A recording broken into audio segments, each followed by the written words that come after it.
Hey guys, and welcome back to another episode of the Brighton Career Mode, and today we are in January, which means that we are looking into the January transfer market. As you know, if you've been watching this series, we haven't had the best start to the season, although we're more than halfway through now, and I think the two areas we really need to solve is upfront and defence, and so that's why you can see here on screen in our shortlist we've got a couple of strikers and a couple of defenders I am considering. So we got Badu, I think that's how you say his name.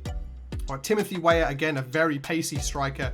And then Ivan Toney, who I talked about in the last episode, who I thought might be more willing to come now with Brentford being bottom of the league. And then we got Nat Phillips and Malang Sarr. Again, two young defenders. Nat Phillips, I think, is probably my first preference. Not the most experienced player, but one that I think is probably on par or a little bit better than some of the defenders we already have in the club. So we're going to keep scouting these over the next couple of weeks, see if anything happens with any of them. And as always, as I said, guys, let me know who you think else we should buy and that you think would be a useful addition to the squad in the comments down below. I'd love to hear who you guys think would make a good addition to this team. But let's jump into this first game, which I think is against Everton. I might be wrong. No, I'm not wrong. It's against Everton, who are in 15th position. They're just one place above us and we're on the same number of points. So we have a chance to leapfrog them. These are the types of games we do need to win.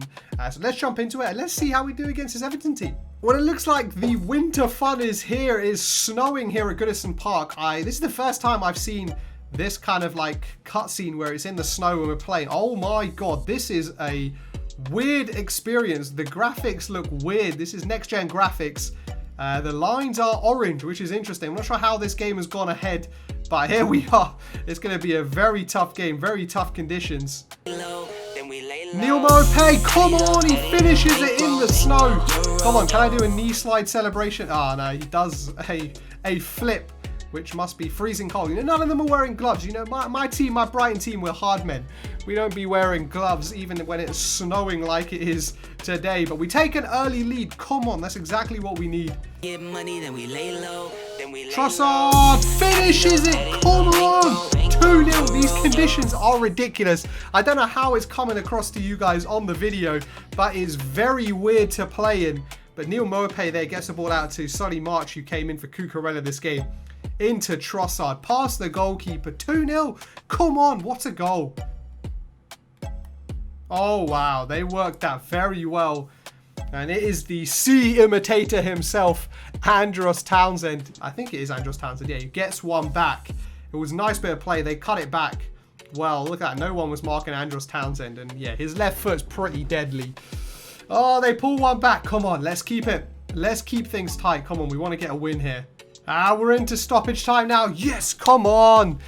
Referee, perfect timing to blow the whistle. We get a 2-1 win away at Everton. It was a big game, as you guys know, going into it. We were joint level on points with this Everton team. So coming away with a win was very, very big. Let's go into the post-match interview and let's give our comments on what was a fantastic victory. So before we go into the Rochdale game in the third round of the FA Cup, we're going to cut to some transfer negotiations, as it is Ivan, I never know how to say him, Toney, who we are going to be trying to secure here. So we're going to offer a transfer fee. We're going to offer them around about 10 million, or given these 12 million, probably a little bit more. So we'll offer them 12.5. Let's see whether they take it. We'll offer them 12.6. So Ivan Toney's a pretty decent Premier League striker as well. So we might have to pay a little bit more than him, but let's see what we can get them on. To let Toney go, we want 7.2 mil plus Trossard. Yeah, no, that's not going to happen. I'm afraid it's not going to happen. I don't really want to pay 19 million for Ivan Toney. So yeah, I guess we'll look elsewhere. And elsewhere we look to Timothy Weir from Lille. Hopefully we can get him for a little cheaper. I heard on the grapevine that Watford have gone in for about £8 million. So I think if we offer roughly the same, if we offer them 8.5, then hopefully that should be enough to convince Lille to sell him to us rather than Watford. But they've gone for 10.2. Let's think about this one. All right, so we've offered Locadia as well as the original transfer price we have, and it looks like Lille are happy with that, which is pretty good because we're probably looking to get a Locadia off our books anyway. So let's jump into this contract negotiation with Timothy Weir and hopefully welcome him into Brighton and Hove Albion. And so there we have it. Timothy Weir is on his way, packing his bags, moving from France into the south coast here at Brighton. I'm excited for him. He's just pacey. I'm just hoping to get him in behind. That is honestly going to be the one thing I'm looking forward to, because we've just struggled with Danny Welbeck and Neil Maupay of doing that. So hopefully he can make a big impact into the team. And let's go into the other player I really wanted to get, and that is Nat Philip. So let's see if we can get him for a decent bargain from Liverpool. And so there he is for about 5.6 million. I think that was how much we paid for him. We get Nat Phillips, who looks like they had a loan offer rejected from Brentford. So it's interesting, couple of teams, sniffing around Nat Phillips, but he is going to be joining us. I think he will be a good addition, maybe at first, maybe in a bit of rotation with the current defenders. But let's see if we can maybe get, I don't know whether he will get into the team in time for this FA Cup game. But let's jump into it. We're going to make some changes, but not too many. We know what happened in the Carabao Cup. So let's jump into this game against Rochdale and hopefully put a few past them. So after saying I wasn't going to make any changes, I decided to YOLO it and essentially make 11 changes, even the goalkeeper change as well. But we're starting Timothy Weir and Nat Phillips, both for their debuts. So hopefully they can both have very good games and notch a few past this Rochdale team. Oh, Timothy Weir in for his first chance, and he makes no mistake. He's had one chance 7 minutes in to his home debut. Timothy Weir wearing a number 19 shirt, buries it. I don't know why Connolly's celebrating. Connolly couldn't do that, even if he tried his absolute hardest. Look at that, outside of the foot, into the corner. What a start to his Brighton career there from Timothy Weir. Oh, Timothy Weir. Oh, I didn't expect that to happen. What an acrobatic finish. Oh, I wasn't expecting that. I just drilled the cross across the box, just hoping for something. And Timothy Weir there, he's looking like a very shrewd signing. Look at this acrobatic finish. Goalkeeper was pretty much out. Probably should have done better, but I'm not going to be complaining. There's 2 goals in 18 minutes for Timothy Weir on his debut. Oh, Timothy Weir here. First half hat-trick. Oh!